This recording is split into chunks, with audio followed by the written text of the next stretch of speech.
नमो अरिहन्ताणं नमो सिद्धाणं नमो आयर्याणं नमो अध्यायाणं नमो लोये सर्वसाहुनं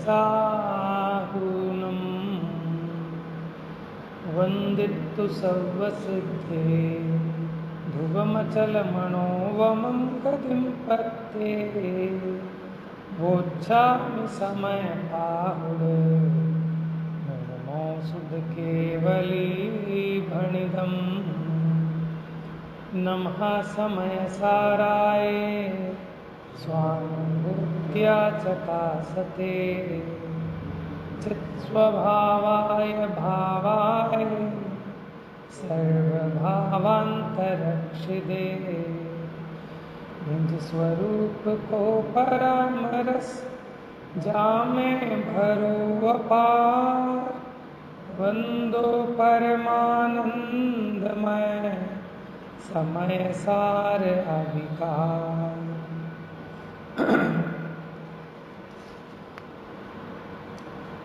page number 247, गाथा number 87।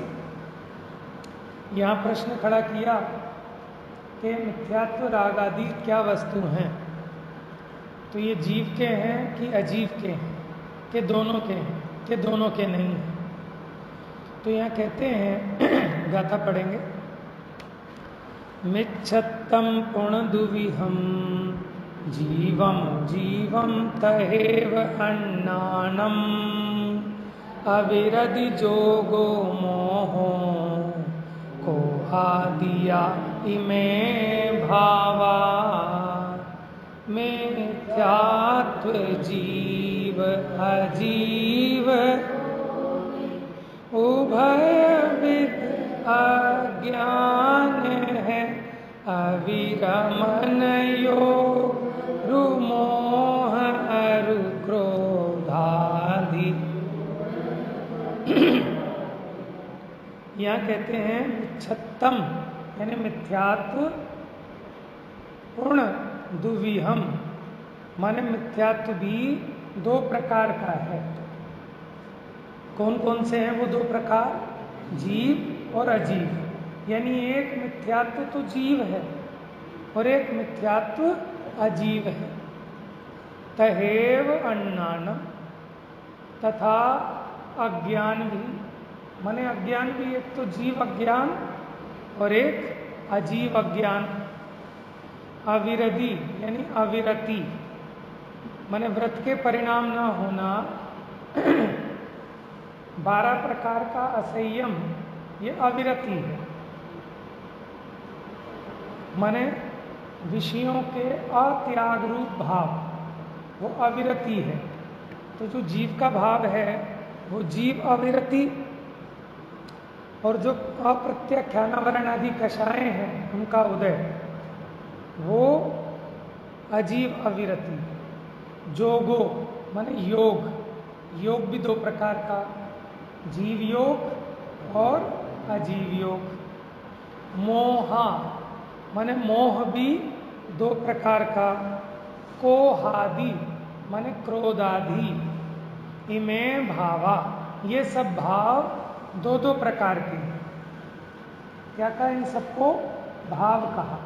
माने मिथ्यात्व, अज्ञान, अविरति, योग, मोह, क्रोध आदि कषाएं, ये सब क्या है? भाव। किसके भाव हैं? अजीव के भी, क्योंकि दो प्रकार के हैं। ऐसा नहीं कि एक ही भाव वो दोनों का हो, ऐसा नहीं। क्योंकि पीछे बताया कि एक द्रव्य का एक ही परिणाम होता है, एक वस्तु का एक ही परिणाम होता है। एक वस्तु के दो परिणाम नहीं होते और दो वस्तुओं के मिलाकर एक परिणाम नहीं होते। माने कर्म और जीव दोनों ने मिलकर एक राग किया हो, ऐसा नहीं है। हाँ, दोनों में राग है लेकिन अलग अलग है। एक जीव राग है, एक अजीव राग है। अब ये अजीव राग क्या है? कर्म कितने प्रकार का? कर्म कितने प्रकार का? 8 प्रकार का। ज्ञानावरण, दर्शनावरण, मोहनीय, अंतराय, वेदनीय, आयु, नाम, गोत्र। और कोई बताएगा कितने प्रकार का कर्म है? वो तो इन 8 कर्मों के भेद करें। बहुत बढ़िया। द्रव्य कर्म, भाव कर्म, 9 कर्म।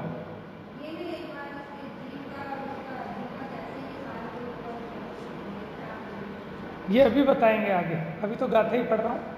टीका में भी बताएंगे और आगे की गाथाओं में भी खुलासा करेंगे इसका कैसे कैसे। तो 3 प्रकार के भेद भी हैं कर्म के, द्रव्य कर्म, भाव कर्म और 9 कर्म। द्रव्य कर्म किसको कहना? द्रव्य कर्म पौद्गलिक कर्म को कहा सामान्य से, ठीक है, अपेक्षा से।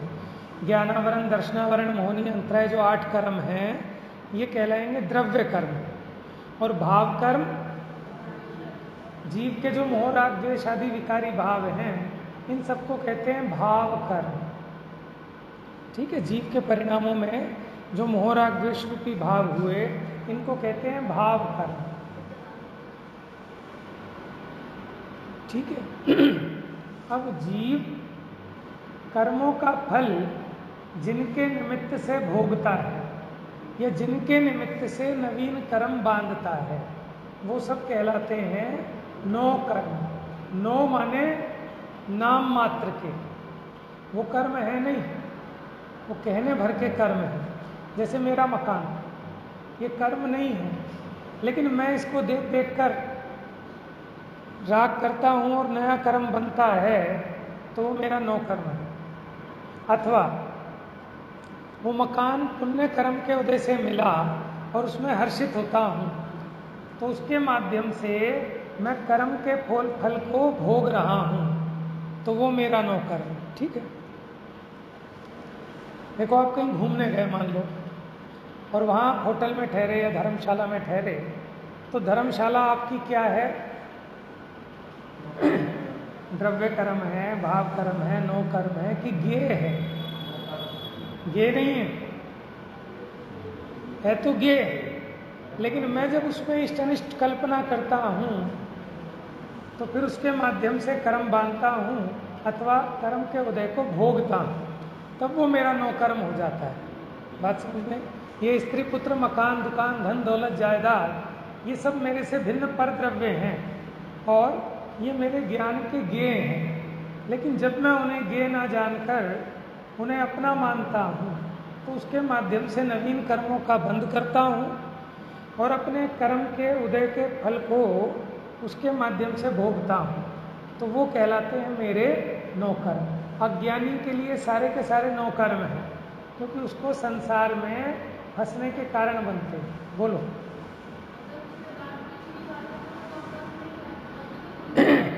सही है। देखो ये अध्यात्म की व्याख्या है। वास्तव में तो कर्म के उदय से कोई भी वस्तु जीव में आती नहीं है। कर्म भी 2 प्रकार के, घातीय कर्म और अघातीय कर्म। देखो घातीय कर्म के उदय के निमित्त से जीव के भावों में उसका इफेक्ट आता है। जैसे ज्ञानावरण ने जीव के ज्ञान को प्रकट नहीं होने दिया, दर्शनावरण ने इसके दर्शन गुण का घात किया, मोहनीय ने इसकी बुद्धि उल्टी कर दी, समझ में आया, अंतराय ने इसकी शक्ति का घात किया। लेकिन जो वेदनीय, आयु, नाम, गोत्र हैं उनका फर्क देखा जाए तो जीव की आत्मा पर डायरेक्ट नहीं है। उसका क्या फल है? उसका संयोगों पर है फल। तो वो उस अघातीय कर्म के उदय की अपेक्षा हम देखें तो हम भले उसको 9 कर्म कहते हैं। जैसे माने कोई वीतरागी है, अब उनके समोशरण की रचना है तीर्थंकर परमात्मा की, लेकिन उनके मोहनीय कर्म का अभाव हो गया, अब उन्हें मोह, राग, द्वेष तो नहीं है। तो जो समोशरण की रचना हुई जिसमें 70 चक्रवर्ती की संपदा लगती है, लगाते नहीं है, वो तो माप बताया, देवो पुनीत रचना है, 1 चक्रवर्ती की इतनी संपदा है, माने वो तो बखान करने बैठे पढ़े तो समझ में आए कि क्या है उसकी संपदा। वो है पढ़ते ना, 84 लाख घोड़े छोड़े 18 करोड़ घोड़े छोड़े 84 लाख हाथी, ठीक है, जिनकी कितनी अक्षौहिणी सेना होती है, 96,000 तो रानियां हैं, समझ में, उससे अंदाजा लगा लो। और 9 निधि हैं। निधि पता है क्या होती है? निधि वो होती है कि वो तो समाप्त नहीं होती, लेकिन उसमें से नया नया प्रोडक्शन चालू रहता है। जैसे काल, महाकाल, नैसर्ग, ऐसी ऐसी निधियां हैं। जैसे एक गाड़ी होती है उनकी, जैसे बैलगाड़ी होती है ना, उस टाइप की एक गाड़ा होता है, गाड़ी समझ लो। वो गाड़ी में से दुनिया भर के रतन वतन और ये सब निधियां निकलती रहती हैं। अब बताओ, ऐसी चीज़ है उनके पास, तो उसकी कहाँ तक काउंटिंग करें? तो ऐसी ऐसी तो एक चक्रवर्ती की संपदा 70 चक्रवर्तियों की कितनी होगी? आपको पता है कितने दिन लगते हैं उसके एक रसोई तैयार होने में? है 361, 1 साल भर समझ लो। तो क्या वो अभक्ष नहीं हो जाएगी फिर? आप बताओ, मर्यादा तो 3 दिन की, 5 दिन की, तो अभक्ष नहीं हो जाएगी? 365 दिन में बनेगी तो एक रसोई। क्यों? वो तो प्रोसीजर बता रहे हैं कि माने हजारों गायों का दूध वो 100 गायों को पिलाया जाए, फिर 100 गायों का दूध 10 गायों को, 10 गायों का 1 गायों को, फिर 1 गाय का दूध निकाला जाए। और हर दिन का अलग रसोईया होता है, हर दिन का अलग। माने तो वो तो हम ये बता रहे हैं कि उसका भोजन कितना गरिष्ठ होता है, कितने उसके ठाठ हैं। समझ, जैसे कोई मेहमान आना हो तो सुबह 5-6 बजे से तैयारी चालू कर देता है आदमी 1 बजे तक, तो 6-7 घंटे तो यही हो गए। तो वो बता रहे हैं उसकी महिमा बताने के लिए। तो 70 चक्रवर्तियों की संपदा एक समोशरण में लगती है, और उस समोशरण हर अंतर मुहूर्त में नया नया होता है। क्यों? क्योंकि वो विक्रिया से बना है, और देवों की विक्रिया हर अंतर मुहूर्त में चेंज होती है, पता नहीं चलेगा आपको, लेकिन होती है चेंज। तो हम ये कह रहे हैं ये उनका नौकर्म है या नहीं है तीर्थंकर का? ये जो समोशरण की रचना हुई, जो उनका प्रार्तिहार्य, अष्ट प्रार्तिहार्य, चंवर, ध्वजा, घंटा, भामंडल, ये उनका नौकर्म है या नहीं है? क्यों? बहुत बढ़िया। देखो ये अभी आध्यात्मिक व्याख्या है। अगर आप उस अपेक्षा देखेंगे कर्म की अपेक्षा, तो जितना वैभव है वो उनके सातावेदनीय कर्म के उदय के निमित्त से है। लेकिन हम उनके कर्म का उदय तो तब कहें जब वो उसमें सुख माने, क्योंकि सातावेदनीय का काम है अनुकूल मान्य रूप। लेकिन वो तब हो जब साथ में मोह का भी उदय हो, लेकिन मोह का उदय तो है नहीं, तो उसमें सुख कैसे माने? तो साता का उदय कैसे कहा कि जली हुई रस्सी की तरह। जैसे रस्सी जल गई तो दिखने में तो रस्सी लग रही है, लेकिन है क्या वो रस्सी? उससे कुछ काम कर सकते हैं रस्सी वाला? तो जली हुई जेवरी जैसी है। तो ऐसे उनके जो 4 आघातीय कर्म हैं वो हुए ना हुए एक से ही, क्योंकि वो सुखी दुखी नहीं हो रहे उनसे। तो इसलिए आध्यात्मिक व्याख्या से देखें तो नौकर्म वास्तव में वही है जिससे जीव सुखी दुखी हो। इसी प्रकार कर्म का भी लगा लेना, माने कर्म भी वही है कि जिससे जीव उसके फल को ले सुखी दुखी हो। और जब ये जीव सुखी दुखी नहीं हो रहा तो वो कैसा कर्म है? वो तो निमित्त नैमित्तिक संबंध ऐसा है जो घातीय कर्म है। तो जिस प्रकार का उसका उदय होता है उसी प्रकार का जीव का परिणाम होता है, ऐसा निमित्त नैमित्तिक संबंध है। तो हम तो ये कह रहे थे कि 3 भेद, द्रव्य कर्म, भाव कर्म और नौ कर्म। द्रव्य कर्म के 8 भेद, मूल में 2, घातीय और अघातीय। घातीय भी 4 तरह के, अघातीय भी 4 तरह के, ठीक है। भाव कर्म मोह राग द्वेष, लेकिन अभी हमने पढ़ लिया मोह राग द्वेष भी 2 तरह के हैं, एक जीवगत, एक अजीवगत। लेकिन हम सामान्य से यही पढ़ते हैं, यही सुनते हैं कि द्रव्य कर्म माने उद्गल का और भाव कर्म माने जीव का, जबकि ऐसा नहीं है। भाव कर्म जीवगत भी हैं और अजीवगत भी। एक होता है सामान्य निरूपण, जो हम चलती भाषा में मोटा मोटा कथन कर देते हैं, स्थूल कथन। एक होता है विस्तृत कथन, डिटेल से सूक्ष्म तरीके जब कथन करते हैं। तो भाव कर्म भी 2 प्रकार का है। तो कल ये चर्चा चली थी ना कि भाव तो चेतन के ही होते हैं पुद्गल के भाव होते हैं कि नहीं होते हैं? होते हैं कि नहीं होते हैं पुद्गल के? होते हैं। क्या तर्क है इसके पीछे? हर एक वस्तु स्वचतुष्टयात्मक होती है। उसका चतुष्टय क्या है? द्रव्य, क्षेत्र, काल, भाव। समझ में आया? कौन, कहाँ, कब, कैसा। किसी भी चीज के बारे में अगर जानकारी प्राप्त करनी हो, उसके स्वरूप को जानना हो, तो यही तो पूछेंगे सबसे पहले कौन। माने आपके यहाँ शादी का कार्ड आया तो आपको प्रश्न तो माने कौन कौन से प्रश्न खड़े होंगे कि कौन का है, पहले किसका है, मतलब कौन का है, कब है, समझ में आया? कहाँ है, कैसा है। माने बड़े ठाट बाट से है कि छोटे लेवल पे 20 आदमी बुलाए कि 200 खाना पीना है कि नहीं है, कैसा है उसका स्वरूप, वो भाव। तो हमेशा किसी भी वस्तु की जानकारी प्राप्त करनी हो तो 4 प्रश्न खड़े होते हैं। कौन कौन से? कौन, कब, नहीं कौन, कहाँ, कब, कैसा। कौन माने द्रव्य, कहाँ माने क्षेत्र, कब माने काल, और कैसा माने उसका भाव। समझ में आया? तो जीव हो चाहे पुद्गल हो, उनका अपना द्रव्य भी है, क्षेत्र भी है, काल भी है, भाव भी है। तो जैसे चेतन का भाव है, ऐसे पुद्गल का भी भाव है, लेकिन उसका भाव पौद्गलिक होगा। स्पर्श रस गंध वर्ण ये पुद्गल का भाव है। ज्ञान दर्शन चारित्र ये चेतन का भाव है। अच्छा देखो, मिथ्यात्व राग द्वेष ये जीव का भाव है, मिथ्यात्व राग द्वेष ये अजीव का भाव है। बात समझ में आ रही है ना? क्योंकि ये 2 तरह के हैं मिथ्यात्व। एक मिथ्यात्व कर्म प्रकृति, वो पुद्गल की बनी है, वो पुद्गल है, जीव अजीव है। और उसके निमित्त से जीव में जो मिथ्या श्रद्धा रूप परिणाम हुआ, ये जीवगत मिथ्यात्व है। अज्ञान का बताया था कल, ज्ञानावर्णी कर्म का उदय, वो कौन सा अज्ञान है? अजीव अज्ञान। और जीव के भावों में जो वस्तु को नहीं जानने रूप परिणमन है, या तो मिथ्या ज्ञान की बात है कि विपरीत जानने रूप, वो अज्ञान जीव का। तीसरा क्या? अविरति। अविरति बताती जीव के परिणामों में 5 इंद्रिय विषय आदि के प्रति अत्याग का भाव, माने त्याग का भाव नहीं होना, उनके प्रति आसक्ति, ये जीव अविरति। और इसमें निमित्त कौन से कर्म का उदय होता है अविरति में?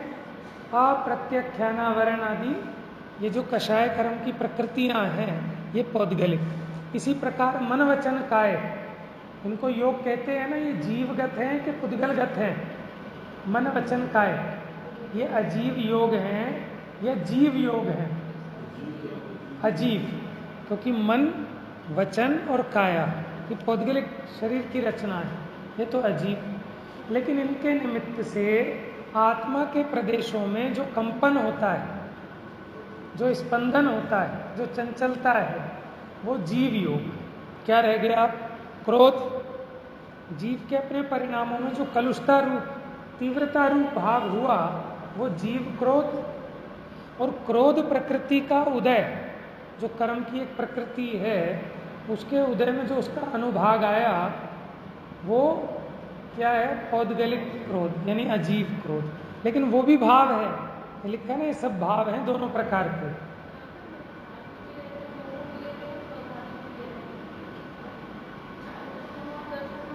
देखो मेन तो 3 है, मेन तो 3 लेने उन्होंने, मिथ्यात्व, अविरति, अज्ञान। क्योंकि हाँ बता रहा हूँ, देखो मेन तो 3 है, इसी पे चर्चा करेंगे आचार्य देव भी आगे। मिथ्यात्व, अविरति और अज्ञान। और टोडरमल जी ने इसको किस नामों से कहा है? मिथ्यात्व, अज्ञान, असंयम। और यहाँ क्या कह रहे हैं? मिथ्यात्व, अज्ञान और अविरति। अविरति और असंयम एक ही बात है।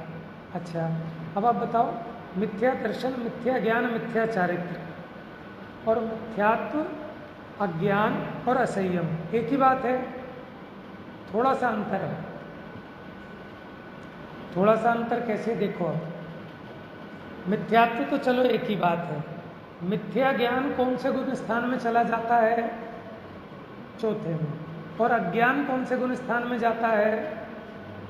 12वें में, 12वें के अंत में। क्योंकि पूर्ण ज्ञानी 13वें गुण स्थान वाले केवली परमात्मा है। लेकिन हम जब मिथ्यात्व अज्ञान असंयम की बात करते हैं ना, तो यहाँ अज्ञान का मतलब मिथ्या ज्ञान लेना। अच्छा, अब देखो, असंयम और मिथ्या चारित्र, इन दोनों में अंतर है। कैसे?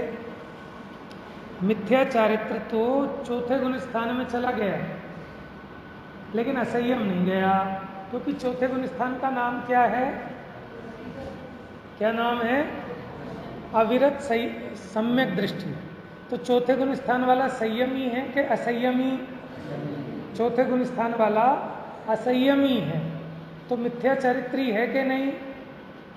चौथे गुण स्थान वाले को मिथ्या चारित्र है कि नहीं है? और अचारित्र? अचारित्र है, यानी अविरति तो है, लेकिन मिथ्या चारित्र नहीं है। तो मिथ्या चारित्र क्या है? कि मिथ्यात्व सहित, क्या? मिथ्यात्व सहित जो 5 इंद्रिय के विषयों में प्रवृत्ति है, वो है मिथ्या चारित्र। लेकिन अगर मिथ्यात्व नहीं है और 5 इंद्रियों के विषयों में प्रवृत्ति है, तो वो मिथ्या चारित्र नहीं है। क्या है? असंयम। अब आप ये बताओ, हमें असंयम है कि मिथ्या चारित्र है? समझ में आया? नहीं आई बात समझ में? फिर से देखो, असंयम है कमजोरी, असंयम है कमजोरी, और मिथ्या चारित्र है कैंसर। मैंने कोई कैंसर से पड़ा है हॉस्पिटल में, और भाई साहब कैसी तबीयत है? भाई साहब कमजोरी है। अरे मूर्ख हो, तुम्हें काहे की कमजोरी? कमजोरी तो तब कहो जब तुम्हारा कैंसर दूर हो जाए, और तब कहो भाई साहब कमजोरी है। कोरोना ठीक हो गया, अब वो कहे कि कमजोरी है, अभी तो कोरोना है, तो ये थोड़ी कहेगा कमजोरी है, तब तो कहेगा भैया कोरोना हो रखा है, बुखार है, ये है वो। समझ में आया? माने जिसके अभी मिथ्यात्व बैठा है और वो कहे भाई साहब असंयम है, तो शोभा नहीं देता, अच्छा नहीं लगता, क्योंकि यहाँ तो अभी विपरीतता बैठी है। पहले विपरीतता चली जाए, फिर कहे कि कमजोरी है। समझ में आया ना? कमजोरी कही जाती है सम्यक दृष्टि के, मिथ्या दृष्टि के कमजोरी नहीं है। क्या है? उसको तो भयंकर रोग बैठा है। बात समझ में है आपको? मिथ्या चारित्र में और असंयम में। अच्छा देखो, मिथ्या दर्शन, मिथ्या ज्ञान, मिथ्या चारित्र, ये संसार के कारण है ना। तो जो मिथ्या दर्शन, मिथ्या ज्ञान, मिथ्या चारित्र तो चौथे में चला गया, तो यहाँ मोक्ष हो जाना चाहिए।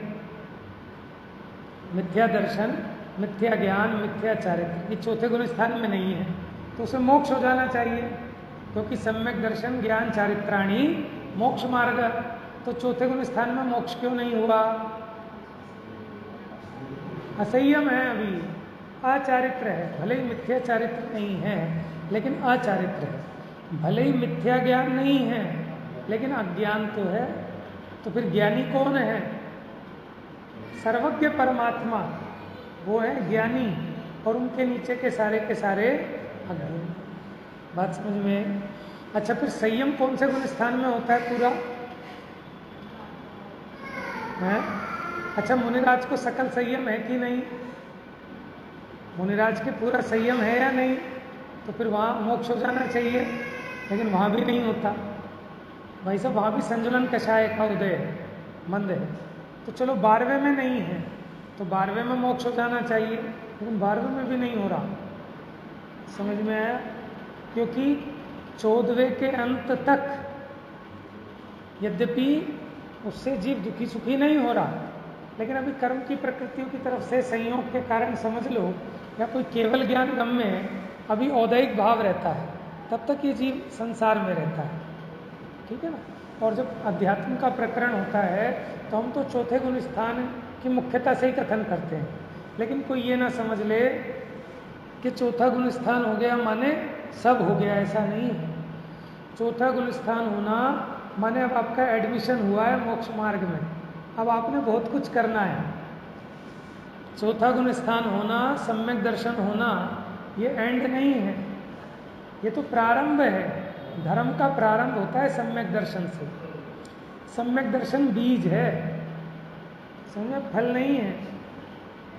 और जिसने अभी सम्यक दर्शन भी जिसको नहीं हुआ, उसने तो अभी धर्म का बीज भी नहीं बोया। और अगर वो अपने को माने कि मैं तो धर्मात्मा हूँ, तो वो भूल में है।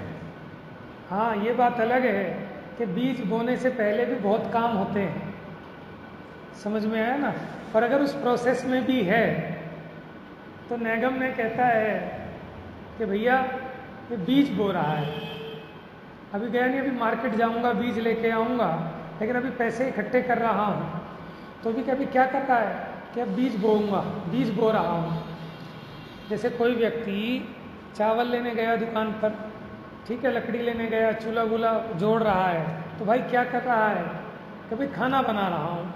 खाना कहाँ बना रहा है? तो लकड़ी इकट्ठी कर रहा है, तो चावल ला रहा है, खाना कहाँ बना रहा है? लेकिन उसका संकल्प है ना, तो इसलिए वहाँ कहना बनता है नैगम्य से।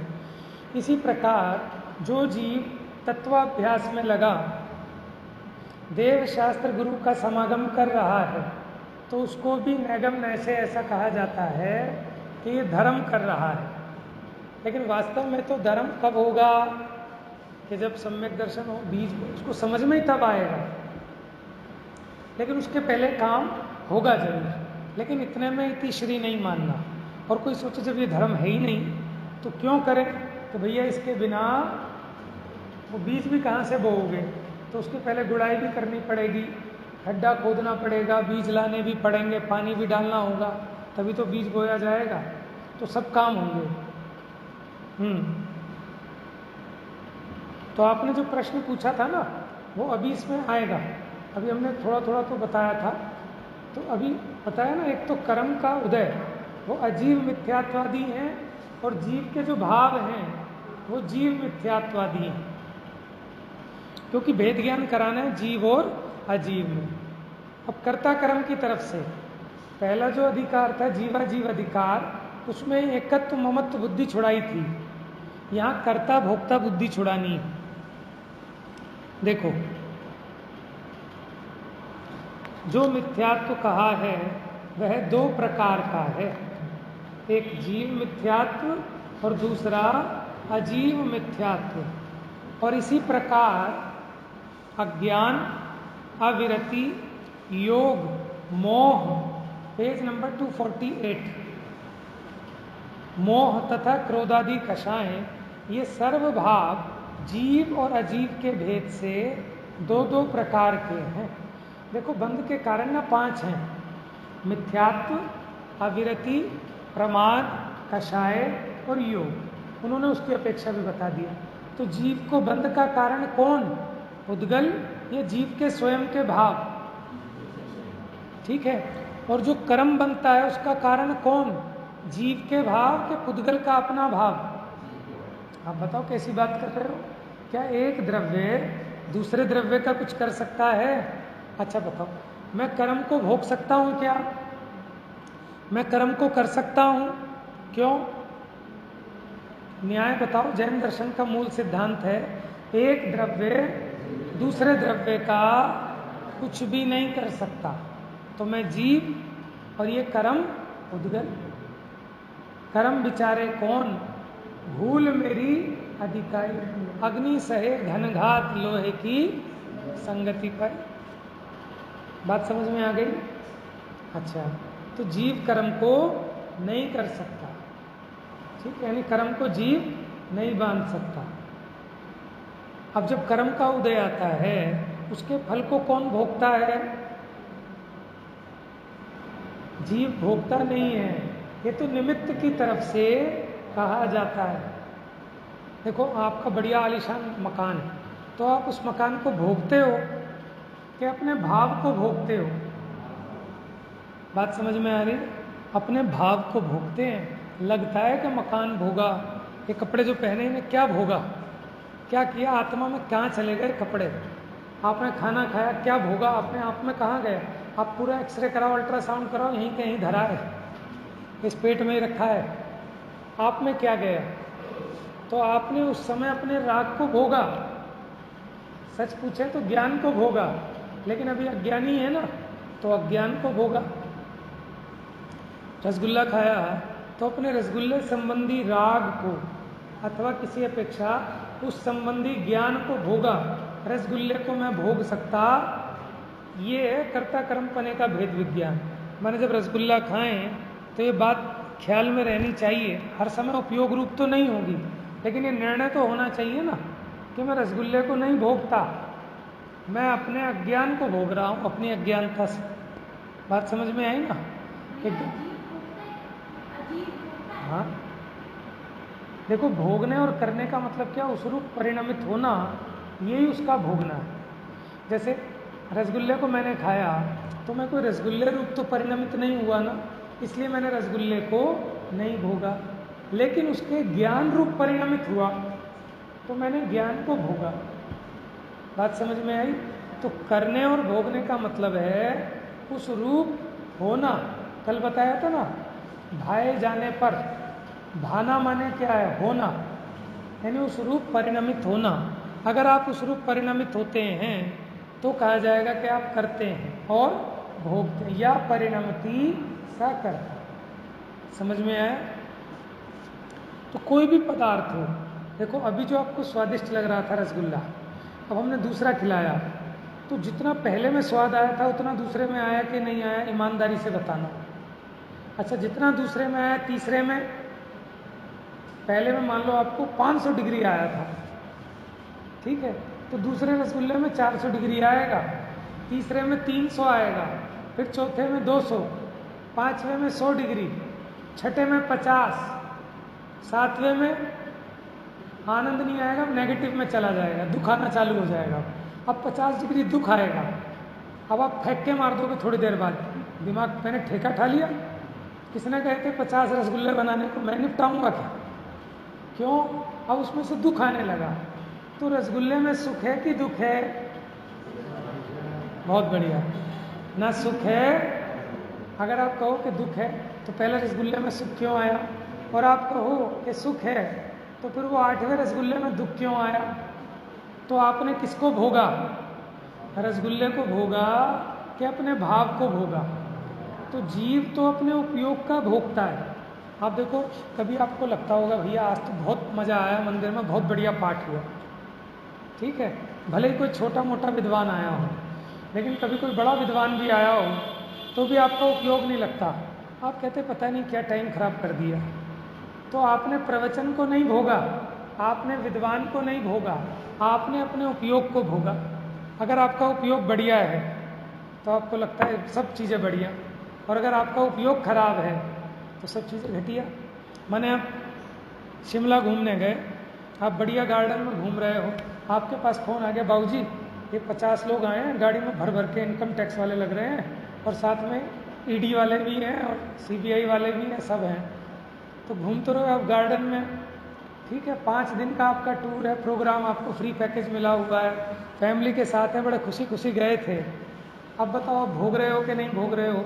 अभी आपके मुंह में आइसक्रीम है, समझ में, बढ़िया आइसक्रीम चल रही है, गार्डन सामने है, फूल है, फव्वारे में नहा रहे हो, सब काम है। अब आप बताओ क्या भोग रहे हो? है आइसक्रीम को भोग रहे हो कि गार्डन को भोग रहे हो कि इनकम टैक्स की रेड को? इनकम टैक्स की रेड को भी नहीं भोग रहे, आप अपने उपयोग को भोग रहे हो, ठीक है ना। हम कैसे, जैसा हमारा उपयोग, अगर हमारा उपयोग अच्छा है तो हम अच्छे, और अगर हमारा उपयोग बेकार है, समझ में ना, मृत्युशैया पर भी पड़े हों लेकिन हमारा उपयोग बढ़िया है तो हम कहते हैं हम बढ़िया हैं, और हम अच्छे वाले भी हों, कोई बीमारी नहीं है, लेकिन उपयोग खराब है बहुत, तो मरे हुए हैं। समझ में आया? तो अब किसको साधना है? हमने उपयोग को साधना, इसी का नाम साधना है। और मैं मेरे उपयोग से बाहर जाता है, मेरा जितना भी पुरुषार्थ होना है, जो कुछ भी मेरा माने जो लक्ष्मण रेखा है, वो मेरे उपयोग के भीतर है, उपयोग से बाहर कुछ नहीं है। अब ये बताएंगे, ये उपयोग मिथ्यात्व, अज्ञान, अविरति रूप हुआ है। अज्ञान दशा में यही उपयोग मैला हो रहा है ना, ये मेरी मैली परिणति हो रही है ना, तो मेरा उपयोग मलिन हो रहा है, ठीक है। तो मैं जो दुखी हो रहा हूँ अपने मलिन उपयोग से हो रहा हूँ, कर्म के कारण दुखी नहीं हो रहा, पर द्रव्य के कारण दुखी नहीं हो रहा, प्रतिकूलताओं के कारण दुखी। मैं आपको बताऊं, ऐसे ऐसे लोग हैं कि जो जबरदस्ती अपने यहाँ इनकम टैक्स की रेड करवाते हैं हर दूसरे साल। तो फिक्स होता है कि 50 लाख रुपए टैक्स बनाना, 50 लाख रुपए कैश देंगे। समझ में आया? और आनंद मानते हैं, क्यों कि 50 करोड़ कमाते हैं वो, और सारे पाप भूल जाते हैं। एक इनकम टैक्स की रेड हो, 50 लाख रुपए का टैक्स बना, 50 लाख गए, 1 करोड़ रुपए में 100 करोड़ रुपए ब्लैक के वाइट हो गए। बात समझ में आई? तो वो तो दुखी नहीं हो रहा। उसी चीज में कोई व्यक्ति इंजॉय करता है, कोई दुखी होता है। माने इतने ऊंचे झूले पे से झूल रहे हैं लोग, कोई तो रोता है और कोई बड़ा आनंद मानता है। माने मिर्ची खाते हैं ना, हरी मिर्ची, नाक भी बहती है, आंख भी बहती है, पसीना भी बहता है, पूछता रहता है, ठीक है, हालत कैसी हो रही है, बहुत बुरी, और फिर भी आनंद मान रहा है। काहे का आनंद है?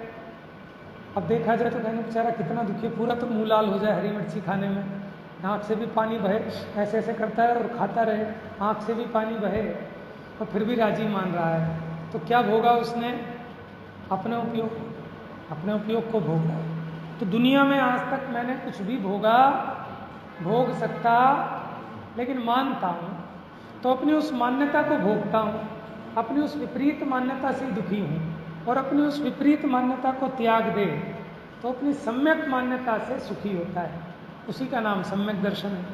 तो वही विषय यहाँ चलना है। हाँ, तो ये जो बात कही थी ना तुमने, मोह, क्रोध और कषाय ये क्यों लिए? जब हमने मिथ्यात्व गिनाई दिया तो फिर अलग से मोह क्यों ले रहे हैं? वो इसलिए ले रहे हैं कि सामान्य से तो 3 बातें बतानी है उन्होंने, लेकिन जो बंध के कारण है वो 5 है: मिथ्यात्व, अविरति, प्रमाद, कषाय, योग। इसलिए योग को भी अलग गिनाया, कषाय को भी अलग गिनाया। मोह को इसलिए गिनाया क्योंकि मोह से सारा जगत परिचित है, भले उसे मिथ्यात्व नहीं पता हो, लेकिन मोह तो हिंदू, मुस्लिम, सिख, ईसाई सब जानते होंगे। जो राह चलता पुरुष है वो भी मोह का नाम जानता है। और जब कषाय नहीं जानता हो, लेकिन क्रोध को तो सब जानते हैं। तो इसलिए भी हो सकता है आचार्य देव ने गिना दिया हो और छंदानुरूप से भी गिना दिया हो। तो इसमें हमने मोर का उदाहरण दिया था कि जैसे एक हरा, काला, पीला मोर और एक दर्पण, उस दर्पण में झलकने वाला मोर। तो जो दर्पण में दिखने वाला मोर है वो दर्पण ही है, जो दर्पण में दिखने वाला मोर है वो दर्पण ही है, वो ये मोर नहीं है। और ये जो बाहर मोर है, हरा, काला, पीला, ये अपने स्वरूप में है, ये अपने स्वभाव से भाया जाता है और वो अपने स्वभाव से भाया जाता है। एक नियम और बताया था, जो जिसका भाव होता है वो वही होता है, यानी जो जिसका होता है वह वही होता है। तो जो भीतर दर्पण में जो मोर है वो किसका है? दर्पण का है, तो वो दर्पण ही है। जैसे जो अंगूठी है वो चांदी की है तो ये चांदी ही है, और अगर ये सोने की है तो ये सोना ही है। ऐसे जो जीव के भाव हैं वो जीव ही हैं, और जो पुद्गल के भाव हैं, ये बात मैं इसलिए समझा रहा हूँ, आपको ये तो समझ में आ जाएगा कि जीव में मिथ्यात्व होता है, लेकिन यहाँ तो ये कह रहे हैं कि वो मिथ्यात्व ही जीव है। क्या कह रहे हैं? ये बात समझनी मुश्किल है ना। ये तो समझ में आती है कि जीव में मिथ्यात्व होता है, लेकिन अगर हम कहें कि मिथ्यात्व ही जीव है तो ये बात गले कैसे उतरेगी? तो उसके लिए न्याय दिया कि जो जिसका भाव होता है वह वही होता है। समझ में? जैसे दर्पण में झलकने वाला मोर, वो किसका भाव है? इसका कुछ नहीं है उसमें, इसकी पर्याय इसमें है, इसमें उसकी पर्याय नहीं है, वो दर्पण की ही पर्याय है। तो जब दर्पण की ही पर्याय है तो वो दर्पण ही है। बात समझ में? तो ऐसे जीव जिस भाव रूप से परिणमित हुआ, भले ही वो मिथ्यात्व हो या सम्यक्त्व हो, तो जो जीव जिस भाव रूप से परिणमित होता है उस समय वह वही होता है। जैसे अज्ञान रूप परिणमित आत्मा अज्ञान है, क्रोध रूप परिणमित आत्मा क्रोध है, ऐसी गाथाएं हैं। आएंगे अभी इसमें आगे भी। मैं इस पे इसलिए वजन दे रहा हूं कि जो मुमुक्षु है ना, ये बात हम कम सुनने में आई है, और हम स्वयं जो पढ़ते हैं उन्होंने तो भले पढ़ी हो, लेकिन हम पढ़ते कम हैं। अब हमें सुनने की ज़्यादा आदत पड़ गई है, लेकिन सुनना तो थोड़ा ही बहुत है, लेकिन जितना सुने उससे ज़्यादा पढ़ना जरूरी है, क्योंकि पढ़ने से वो प्रामाणिकता आती है। इसीलिए तो हमारे यहाँ परंपरा है कि सामने ग्रंथ रखे होते हैं। अगर ये सामने ग्रंथ नहीं रखा हो, मैं आपको जो मर्जी सुना जाऊँ, आप कैसे मिलान करोगे? आप कैसे पूछोगे भाई साहब यहाँ तो ये लिखा है? यहाँ ट्रांसपेरेंसी है तो कोई बेईमानी नहीं चलेगी। माने आपको भी अधिकार है, आप मोदी से भी पूछ सकते हो कि इतना बजट में खर्चा कैसे किया। ऐसे आपको भी अधिकार है, चाहे कितना ही बड़ा विद्वान हो, आपको अगर कोई बात समझ में नहीं आती तो आप पूछ सकते हैं, लेकिन विनय से। ये भी एक स्वाध्याय नाम का अंग है, प्रश्न, पूछना विनय पूर्वक होकर कि भाई साहब ये बात समझ नहीं आई, यहाँ तो ऐसा लिखा है और आप ऐसा कह रहे हो, अब या तो ये गलत है, आप गलत हो तो हम कह नहीं सकते, और ये जिनवाणी कैसे गलत है, मिसप्रिंटिंग तो नहीं है, आप समझाओ इसका भाव क्या है। ठीक है ना? तो इसलिए स्वयं पढ़ना बहुत जरूरी है, क्योंकि अपने मरे बिना नहीं मिलता, मोक्ष भी नहीं मिलता। समझ में? इसलिए जिसको चाहिए उसे खुद ही करना पड़ेगा, दूसरे के भरोसे चलने वाला नहीं है। भैया आप थोड़े ज्ञानी हो, मेरा थोड़ा ध्यान रखना, जब मैं मरूंगा तो मुझे समाधि करा देना। अरे पंडित जी अपनी समाधि कर सकते हैं, लेकिन दूसरे किसी की नहीं कर सकते। कर सकते होते तो जितने संत थे, तीर्थंकर थे, अपने माँ बाप को छोड़ के नहीं जाते हैं। समझ में है? कोई तो जा रहा है मोक्ष में, उसी का फैमिली मेंबर जा रहा है नरक में, तो कोई किसी की समाधि करा सकता होता, ऐसा तो फिर बात ही क्या थी। कोई किसी की नहीं करा सकता। समझ में? हम लाख समझाएं आपको, लेकिन आपकी अपनी समाधि करना आपके हाथ में है। हम भी निमित्त तब कहलाएंगे जब आप अपने परिणाम सुधार लोगे, तो कहेंगे मनोज भाई ने इनको संबोधन दिया तो ये इनकी अच्छी गति हो गई। लेकिन आप तभी परिणाम बिगाड़ लो, कसाई करने लगो, चीखने लगो, क्या बोल रहा है, भगाओ इसको, ये करो वो करो, और मर के नरक में चले जाओ, तो क्या कहा जाएगा? मनोज भाई ने इन्हें नरक पहुंचवा दिया। तो निमित्त पे आरोप कैसा आता है? जैसा उपादान परिणमित होता है। तो कोई किसी की समाधि नहीं कराएगा। हमने जो अपने जीवन में अभ्यास किया, विपरीत परिस्थितियों में ये प्रैक्टिकल होता है कि दुख का पहाड़ टूट पड़ा। अब उस दुख के पहाड़ में भी हम कितने अडिग रह पाए, ये हमारी मजबूती को बताएगा। माने बहुत जोर से तूफान आया, ठीक है ना, और हम कितनी देर तक हम रुक पाए, ये इस बात को साबित करेगा कि आपकी शक्ति कितनी है, आप में कितना आत्मबल जागृत हुआ। जरा सा दुख आया और हम हैरान परेशान, हाय मर गया, हाय मर गया, हाय मर गया, तो इससे समझ में आता है कि मरण समय में क्या होगा। समझ में आया ना? अभी तो कुछ नहीं बिगड़ा। तो ये प्रैक्टिकल है। जब ऐसी ऐसी प्रतिकूल परिस्थितियां आती हैं, वहाँ जीव शांत रहकर अपने परिणामों को देखे, उसका अवलोकन करे कि काहे को दुखी हो रहा है। ये तो सामान्य बात है, मैंने क्या लेकर आया था, क्या लेकर जाएगा। हाथ मुट्ठी बांधे आया था, हाथ पसारे जाएगा। धन धरा का है, धरा पर ही धरा रह जाएगा। लेकिन उसके बावजूद भी इतना बेचैन हो रहा है। बुद्धि वालों के धन नहीं आता, और जो कुछ बुद्धि नहीं लगाते उनके धन आ जाता है। तो उसका ना तो बुद्धि से संबंध, ना मेहनत से संबंध, ना जान पहचान से संबंध। बड़ी बड़ी जान पहचान वाले जेलों में बंद है, आसाराम जैसे। समझ में? बड़े बड़े प्राइम मिनिस्टर जिनके चरणों में झुकते थे, वो जेल में बंद है। बताओ, अब मेरा चाचा डीसीपी हो, ठीक है, बाप कलेक्टर हो, कोई क्या कर लेगा? मणि मंत्र तंत्र बहु होई, मरते ना बचाए। तो इसलिए अपनी मेहनत करनी पड़ेगी, किसी के भरोसे चलने वाला नहीं। थोड़ा सा प्रकरण जो अपनी सामान्य धारा चलती है ना, उससे हटके है। हटके क्या? बिल्कुल आपको लगे उल्टा है, ऐसा है। क्योंकि हम तो ये सुनते हैं कि आत्मा में राग है ही नहीं, आत्मा में मिथ्यात्व है ही नहीं। और यहाँ क्या समझा रहे हैं कि मिथ्यात्व दो प्रकार का, जीव मिथ्यात्व और अजीव मिथ्यात्व, जीव राग और अजीव राग। ये कोई आचार्य पलट गए क्या? जैसे वो कहते हैं साहब लड़की देखने गए थे, दिखाई दूसरी थी और दे दी दूसरी। समझ में आया?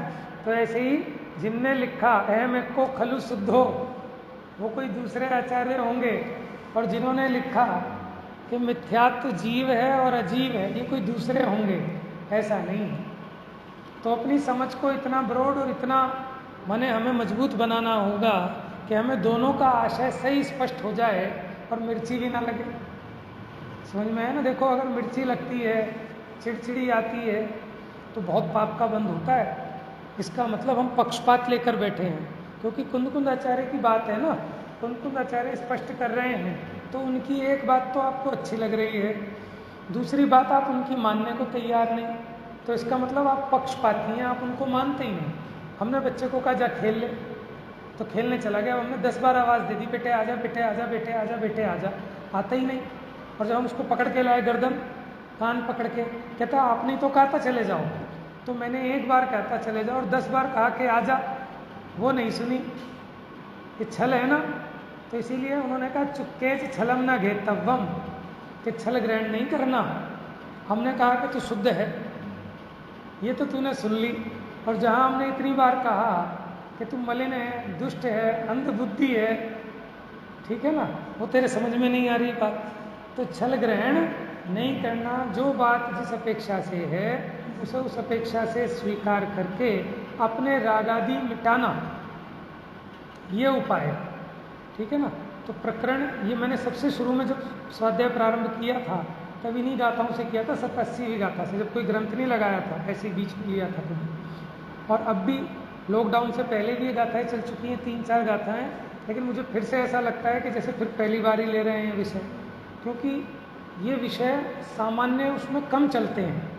कहीं भी आप प्रवचन सुने, स्वाध्याय सुने, तो ये विषय कुछ ऐसी गाथाएँ हैं जो नहीं ली जाती आमतौर पर। लेकिन स्वाध्याय तो आद्योपांत होना चाहिए। पूरी फिल्म नहीं देखोगे, माने यूट्यूब पे भी जो डालते हैं ना, आप इसको अंत तक देखें, नहीं तो आपको फिर गड़बड़ हो जाएगी। हर एक चीज़ इलाज तो पूरा कराना चाहिए ना। ये थोड़ी कि मीठी मीठी गोली खा ली और कड़वी छोड़ दी तो अपना रोग दूर नहीं होगा। तो कड़वी मीठी जो है कोर्स है पूरा, तो पूरा कोर्स करना पड़ेगा। आद्योपांत के समय सार को सारी गाथाओं से पढ़ें तो उसका एक पूरा एक भाव अपने ख्याल में आए, तो जीव का मार्ग सरल हो जाए। शेष चर्चा कल करेंगे इस गाथा की।